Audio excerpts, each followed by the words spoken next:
Hello, this is Pauline Jennings. Welcome to Musician Talk. My guest today is Randall Ferguson. In 2014, Randall retired after 38 years as vocal and instrumental music instructor in the Farmington School District. As an adjunct professor at Hamline University, he taught ethnomusicology and music history. He has a love for all things guitar, particularly the history of guitar music. Along with being an accomplished guitar player, he also is fluent on many other stringed instruments, both the antique and modern varieties. Randall has played guitar in flamenco clubs from Madrid to Veracruz, but lives right here in Northfield with his wife Audrey, Rosie the Chow, and Riley the Manx cat. Let's learn more and talk with Randall Ferguson. Hi, Randall. How are you doing? Pretty well. How have you been, Holly? I'm doing really, really well. How have you been affected in the last 6 months with COVID? Well, done a lot of playing since at home, and just before it in January, I diagnosed with bladder cancer. Had first surgery the end of January, and was supposed to have the next one 4 weeks later, but somewhere along the way, cancer got designated as an elective. So waited until got it done in late May, and things are real good. That's really good. Just had a few tests and scopings and things, and everything looks just fine. So it's going well. That's really, really good to hear. And it's really shocking to hear that would have been an elective surgery. What a tough time to be going in and out of places into medical facilities, I'm sure. Yes. Yeah. I'm so glad that you're doing better and that you've been able to play a lot of music during this time. I think that's healing always too. So, Randall, do you remember how old you were when you first picked up a guitar? Yes, I do. When I first picked up, I have three older brothers, and one of them had, I'd say now is an old harmony guitar, which was what everybody learned on in those days. Plywood never sounded so good. And it was, he was 8 years older, and whenever he was gone, I'd take it out and play on one string Tom Dooley, because that's what I heard them play, older brothers playing all the time, until I was caught. But I was fascinated with guitar from actually Ozzie and Harriet, watching Ricky Nelson. Oh, wow. When I was about 6 years old, I thought that is just the coolest thing. So I started playing ukulele when I was in fifth grade. My fingers just weren't long enough to play guitar. And then I had a wonderful growth spurt. In seventh grade, started playing. I had my Decca Electric from Musicland guitar, and friends and I had a repertoire of Gloria, House of the Rising Sun, and Louie Louie, over and over. So then ninth grade, started taking classical guitar lessons. Okay, I was wondering when you first started taking lessons. So that was that you started classical in ninth grade. Did you take any lessons other than classical before that? Before, yeah, I had just basically chords. Just chords, right? Going from there. When I was in ninth grade, I'm from Malacca, about 70 miles north of Minneapolis, and an old Hungarian gentleman who had fled Hungary during World War II, but phenomenal musician.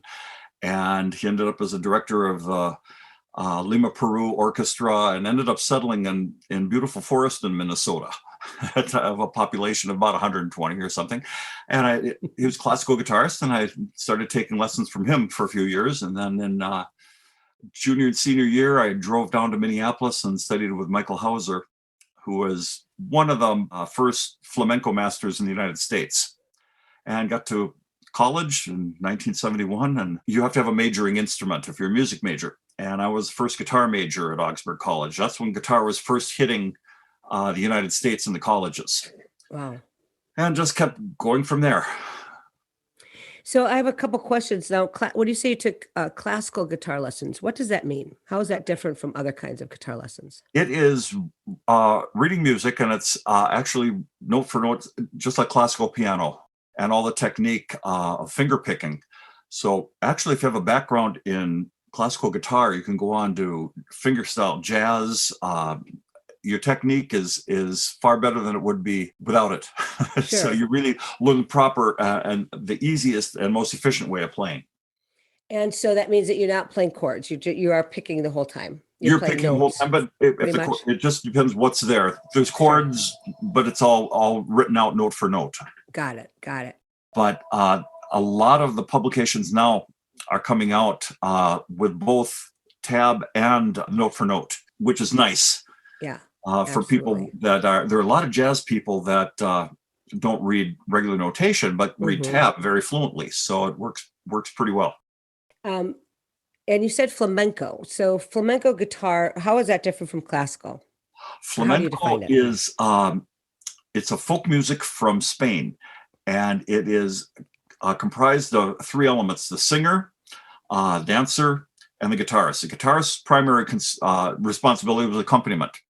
And it is all, everything in flamenco is a dance. And a lot of them are regionalized. Sevillanas is a dance from Sevilla or Seville. Malaga, or Malagueña is a dance from Malaga. Granadilla is a dance from Granada. And then there are many other dances involved in it, but a lot of them are regionalized. It's basically Spanish jazz in folk music. There is two sections. One section where it's a rhythm section comparable to a chorus, where you always come back to that, and it's very rhythmic, which you'll hear. And then you're improvising, instead of on a melody, you're improvising within the structure of the rhythm of the dance itself. If you're accompanying a singer or dancer, could be 3 minutes long or could be 10, 12 minutes long, depending on what the dancer wants to do. And you'd follow the signals, either hand signals or foot signals, to go back and forth between the two sections. That's really fascinating. I love flamenco music and I love flamenco guitar. So this is pretty exciting for me to hear this and learn about it. Let's go back to college. We were in college when I interrupted you for these definitions. I had a all double major performance major, which is a Bachelor of Music, and a Bachelor of Music Education. So I taught in Farmington for 38 years and in the middle school. It's not asking for sympathy, it's just a factual thing. I loved it. Middle school is something where people teach 1 year or they career it. There's not a lot in between. You either really love it, and you have to be on that level of immaturity to really be successful. I made it. So I didn't have to do the struggling musician thing all my life. Teaching paid for my habit, so that was good. Yes. Done a lot of playing all the way through teaching also. I had band for 18 years, 8th grade band, and I had middle school choirs for all 38. Oh, wow. And actually, the last 6 years I was there, I had a room with 30 guitars, a keyboard lab, and a set of African drums, and could do anything I wanted, which was absolutely wonderful. Oh, what a thrill. So that was like having a second career. Yes, exactly. And I didn't know that you did any choir work. So you kind of covered all bases there. Yeah. That you were able to support the habit of music, being a musician too, not on the side, but in addition to. What did you do? Where'd you go? What are some of the highlights during that time of playing out? In those days, to get a really excellent classical guitar, you went to New York, Los Angeles, or Chicago, and you get to play 4 or 5 instruments, pay an exorbitant amount of money because of the imports. And now there are so many phenomenal builders here in America, as well as all over the world. Drastically different thing. But in those days, the best thing you could do is go to Spain. So when I was a sophomore, and I took a week off in November and went over and went to 6, 7 of the main builders in the world, walked in their little bitty shops and talked with them, my lousy Spanish and their lousy English, played some, and came back with a classical guitar and a flamenco guitar. I still have the flamenco. That's been with me since 1973. And then 10 years ago, my son was studying in Spain, studying language in Madrid. And he called and said, "Dad, you should come over. We'd have, any kid who wants their father to come over to Europe with them, you should do it." So I went over for a week and just had a wonderful time. He was in school during the day, and I went around to all of the builders that I'd been at 35 years earlier, and nothing had changed, which was pretty cool. That's That's really cool. And when I was there, I played at a flamenco club. I had bought a guitar, of course. And I was going to meet my son on the other side of Madrid. Well, I didn't go back to the hotel. I just bought it with, and we were going to a flamenco club. At the door, the owner, who husband and wife that were a singer and dancer, doing actually the true art form there, which was really neat, the real thing. Yeah. And he said, "Oh, you have a guitar?" And my son said, "Yeah, my father's a pretty good flamenco guitarist for an American." And he said, "Oh, he'll have to play for us." We sat down at the table, and I told him, "My son, you have no idea what you just did to me." And about an hour and a half later, I thought I'm safe. And then it said, "And we have a friend here from America who'd like to play." Well, the two house guitarists, I got my guitar out, sat with them, and no English. Anybody 35 years or older didn't speak English. That was still a hangover from the Franco regime. That was strongly discouraged. But anybody younger did. So I sat down, and the "Que quiera tocar?" I said, "What do you wish to play?" I said, "Soyales in mi." They do the do, re, mi, so that'd be in the key of E. And I said, "Bueno." And I started, and the dancer started her thing. And after about a minute and a half, one dropped out. And after about another 30 seconds, the second guitar just dropped out. They wanted to see what I could do. So she kept me in the improvisation section for what seemed like an eternity, and probably was no longer than a minute. And then gave a signal and went back to the rhythm section. And the other two joined in, and I played with them for the next 2 hours. It was just a blast. And I did one thing, and they'd say, "Otra vez, show me." This was after, "Show me." And we just exchanged a few little riffs back and forth, and wonderful time. Oh, it sounds like it. Oh, what a delight. It's like that feeling of being called up on stage. It's this scary thrill. It's like this combination of absolutely being terrified to absolutely wanting so much to be up there. And when you're in there with the real thing, yes, it was, I had sweat a lot. But it went well. You talked about some of these guitars that you bought overseas, and it seems to me that most guitarists that I know have a fascination more than maybe most musicians with their instrument, and having to collect them and having to have many of them at the same time. And you've kind of taken to an art form, it seems to me, but it's because this is what you do also, is that you teach guitar history. And you're an adjunct at Hamline University teaching ethnomusicology. Yes, I had 13 different classes I taught in the grad school there. A lot of music and history. Okay. There were a couple guitar classes, and it was mostly for teachers working on their masters. But I had history of folk music in America, history of American jazz, music of the Civil War, the Revolutionary War. Yeah, as far as the collecting, there's always one more. The oldest one I have is from 1785. Wow. And 1785, 1810, 1830, 1850, about 1900, 1927, all the way to present. And so I do a lot of concert work where I'll use about 20 instruments and go through the whole evolution. That's amazing. Was the guitar different in 1785 than it is now? Yes, it started, if you go back about 500 years, was what Renaissance lute, L-U-T-E. That's the ancestor. And it started to evolve in the mid-1500s in Spain. I have a couple Renaissance lutes and a Baroque lute and a Renaissance guitar, which was called a vihuela. That was the first started the whole evolution bit. The King of Spain wanted to promote it as a national instrument, and there were composers that he had hired to do nothing but compose for it. And the purists thought, it will never last. It'll be forgotten in 20 years. Well, and it started the whole thing, and it's still changing. The guitars now are really quite drastically different than even 20, 25 years ago. They look the same, but all underneath in the construction, far more power, tone, and they're still changing. Things that the audience would never know because you can't see it. So yes. That's really interesting. And that kind of takes us to our first song a little bit, because you play the guitar in this song called Soyales. And this is a flamenco guitar song that you're soloing on.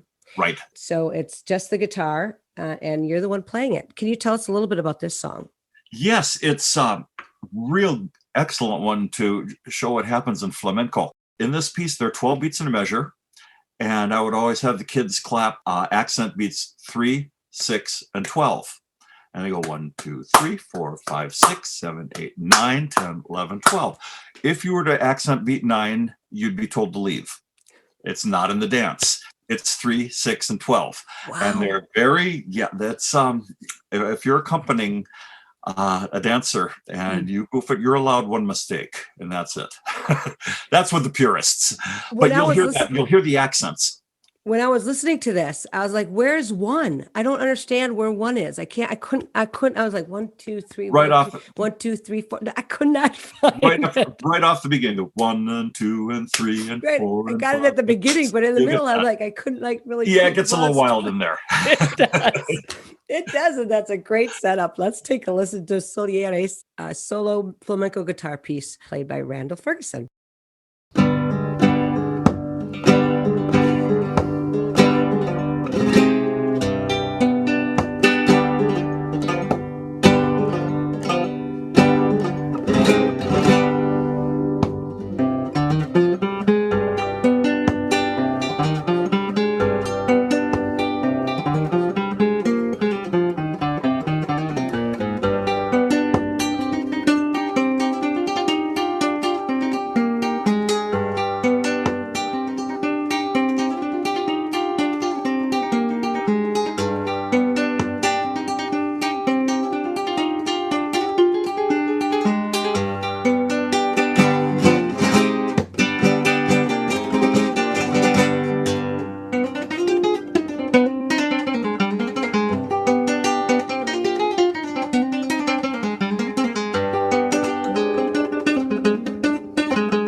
You are listening to Musician Talk, hosted by me, Pauline Jennings.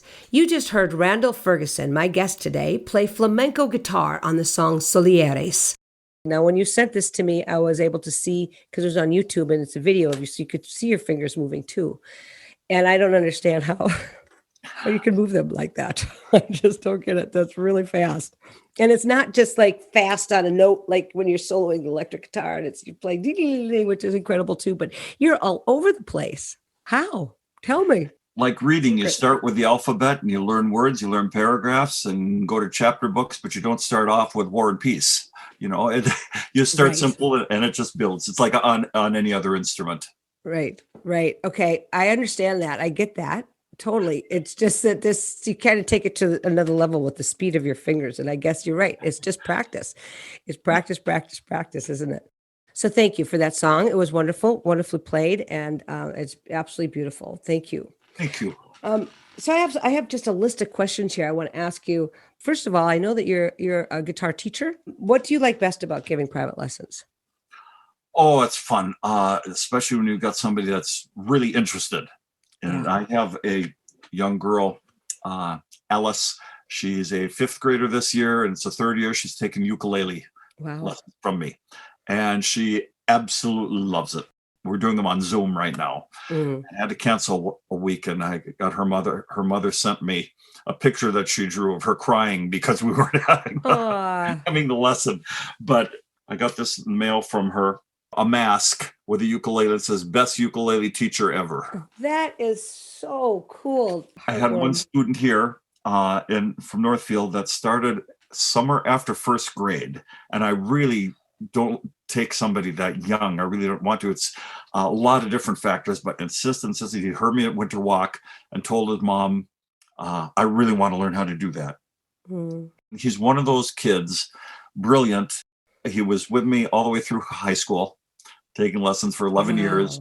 And he's 26 now. Well, I can see the joy in your face, and I can hear the joy in your voice that brings you, and how lovely that is, right? To get to do that. That's a blast. Yeah, that is so fun. So my next question, number 2, is if you hadn't become a musician and music educator, what do you think you would have done? Ooh, boy. Probably taught. Most likely history or Spanish or both. So I had a double major in music and in Spanish. And I wanted to, because all the old literature is on the history of the guitar is in Spanish. But probably would have taught either history or Spanish. And what do you think that you would have missed out of your life if you hadn't had the music component? I really don't know. That I can't imagine any time without it. I hear you. I got it. Yeah. You're an actress, deep in theater. Your husband's a musician, and I know both of you would feel the same way. It's hard to imagine, actually, life without it. Absolutely. How has music informed your view of the world? How do you think it's influenced your view of the world? A lot. I've learned a lot about different cultures all around the world through the music. Yeah. And like, for example, one of the classes I taught at Hamline was on music of Mexico. That's a widespread because every state has a different type of music, pretty much. Some are separated by mountains, so evolved differently. Michoacan, Jalisco, Veracruz, all have different types of guitars. There are 7 different types, different sizes, different amounts of strings, besides what they refer to as a Spanish guitar. And that really opened up, learning a lot about it from there. And in South America, mainly in Chile, the guitars it's called guitar. The classical guitar is called a guitarra, or vihuela, which is the ancient term from the Renaissance for guitar. That's still a hangover from when the conquistadores came and the Spanish influence. A culture is really reflected through the music. And I'm curious, I just want to take that one step further. So you learned about more cultures, and learning about those multiple cultures through music and through guitar. How do you think it changed your worldview as in relationships and the way you travel through the world? Oh, well, with me, just about anything is based in learning on music. And I live between 2 houses owned by St. Olaf, and they're used for visiting professors and visiting scholars. And so I have a friend who will probably listen to this, who's in New Delhi, India. Again, one from Chile, one from Rio de Janeiro, and another one from Moscow. 2 years ago, there were 2 young men that were next door, one from Chile and one from Brazil. And one was a very fine guitarist and didn't bring anything with him. So I lent him a guitar for 5-6 weeks, and he did a concert at Hotspot, all Brazilian guitar music, and got to know them quite well, and still friends that's where Facebook is wonderful. Still, it is really become very good friends with them. That's great. So you get all these different points of view that isn't so insular when living in our small town in Minnesota. That's so homogeneous. Exactly. Yeah. I want to transition now to the second song, which is actually 2 songs that you are playing on the lute. And I want to talk about the lute and what that is and how that's different. Sure. Well, the lute is pretty much unchanged from around the year 1100 up into the late Renaissance. Then it started the evolution into what became the guitar. It is a rounded back made up of individual strips kind of looks like it's like a gourd that you add strings, but it isn't. They're individual strips of wood, then the flat top, and it's sort of looking from the front, it's pear-shaped. Round, and the sound hole has an extremely intricate carving, and that was basically just the builder showing off. And the reason for it was it covered up a beam that had to be in a certain spot, and it went right through the middle of the sound hole. So this was a decoration covering that up. There were always 11 strings and up to 29. Now it sounds real complicated, but so there's 6 basic ones that you're fingering just like you would on a guitar. All the others are additional basses that you just play open. So at the end of a piece, you could go thumb, boom, boom, boom. You could drop it an octave, and it looks a lot harder than it is. And the one thing about playing though that's difficult is you can't see what you're doing. It has a round back. And depending how round you are, it sticks out far, and you'd have to bend over to see, so you go totally by feel, which any guitarist generally does anyway. Right, you should start on the lute then, and get used to not watching your hands, so that when you transition to guitar, you're not watching your hands. That's my big problem. And there's a slight little difference in tuning compared from lute to guitar. If you're a guitar person, you tune the G string down a half step to F sharp. Put a capo on the 3rd fret, and that's what lute is. It's a minor third higher. So it's very, very close to what guitar is. Well, it sounds the same. It'll be interesting to see if people can hear from the flamenco guitar, which is a very different style of music, but just the tone of the strings is very familiar. And I don't listen to lute very often. But, and it's very, very bright. Yes. So these are 2 Renaissance pieces. And one is called Diglioni. Yes. And the other one is Alemana. Yes. And you play them back to back, so we won't take a break between the 2 songs. So let's take a listen to Randall playing these 2 tunes. Here you go.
This is Pauline Jennings with Musician Talk, and you just heard my guest, Randall Ferguson, play the lute on 2 Renaissance pieces called Diglioni and Alemana.